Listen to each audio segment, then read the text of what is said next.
Thank you, Alexandra. Patino.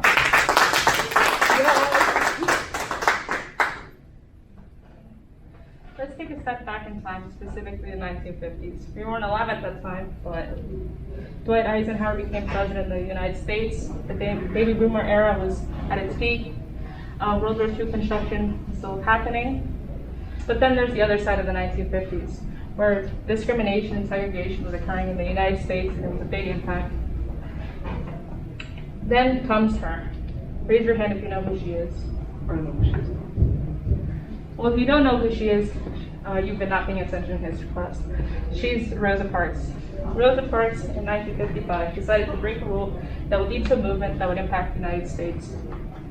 Breaking rules are seen as bad, but not all rule breaking and tradition should be seen as bad, but can lead to good and change. Rosa Parks decided to not give up her seat to a white man in Montgomery, Alabama, which was a law that required racial segregation in public transportation. Rosa Parks, it would result with her going to jail, but it would lead to a 381-day boycott of the Montgomery bus system and for the 1956 Supreme Court decision to ban segregation in public transportation. Parks decided that enough was enough of the discrimination and segregation she and other African Americans faced, which drove her to break the rule no matter the consequences, but also lead to steps towards ending laws that treated people of color differently. Another rule breaker is Susan B. Anthony. Susan B. Anthony is known for the Seneca Falls Convention, which started the women's suffrage movement. She saw how women were treated as someone who needed to take care of the household, should be seen as below the men, meaning they shouldn't be allowed to vote. She saw how blacks were being kept as slaves, how they were treated, how women were treated, and below than everyone else, so she founded the Women's National Loyals League, which is known for collecting about 400,000 signatures in order to support the end of slavery. Susan B. Anthony showed that injustices both women and blacks were facing in the U.S. were unfair, and they had to be broken in order for change to occur in society. Susan B. Anthony would vote illegally in 1872 in Rochester, New York, but her influences and actions led to the 19th Amendment, which would be passed in 1920, which would finally allow women to vote. People like Rosa Parks, like Susan B. Anthony, show that breaking rules shouldn't be seen as bad, but as a way to initiate change to occur to society.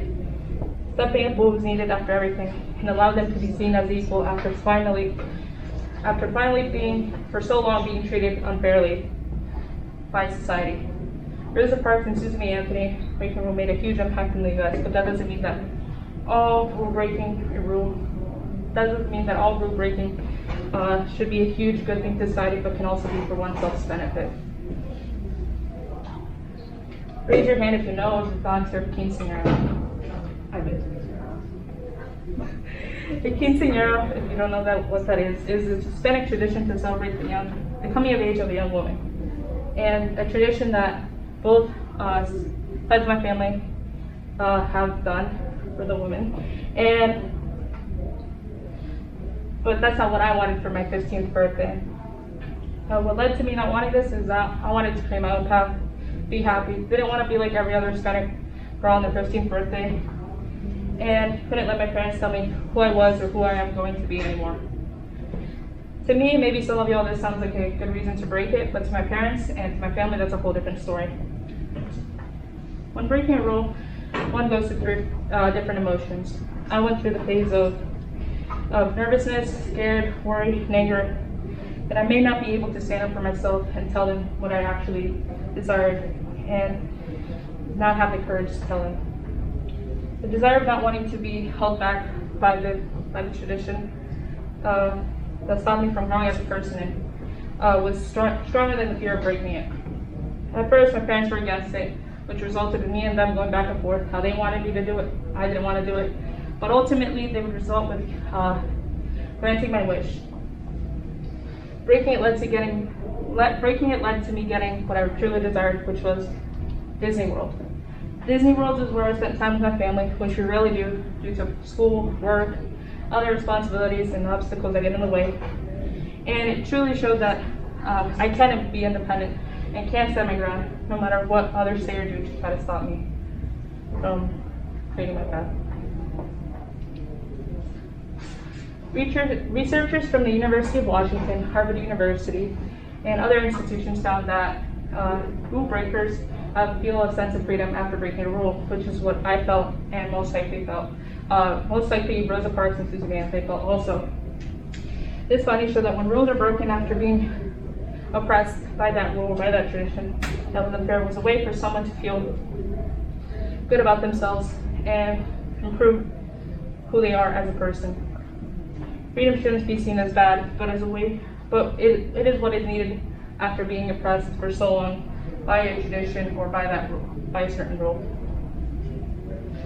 In addition, Leonard Mlodinow, a theoretical physicist, said, "The human species like change and are attracted to change," meaning that change is good, since it's what's needed when society and people are evolving, changing, and learning over the course of their lifetime.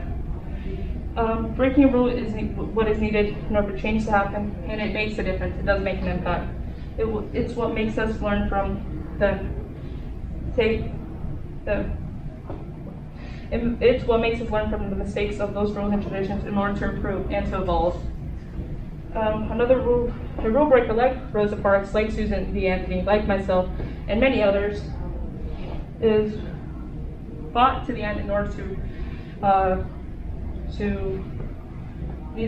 to fix what was corrupted and no longer feel oppressed by that rule, by that tradition. Martin Luther King once said, "Freedom is never voluntarily given by the oppressor, it must be demanded by the oppressed." Martin Luther King Jr. is also known as a rule breaker who fought and protested against discrimination and segregation and was one of the leaders in the civil rights movement. What he said, it means that people need to be willing to fight back and deal with the consequences of their actions. People have to take it into their own hands. In doing so, they have to break the rule or tradition in order to get everyone's attention, in order for change to happen and for us to evolve and to improve on that rule or get rid of it. Overall, we can all make a difference. Don't let a rule or tradition that is unfair or is holding you back stop you from evolving and becoming a better person.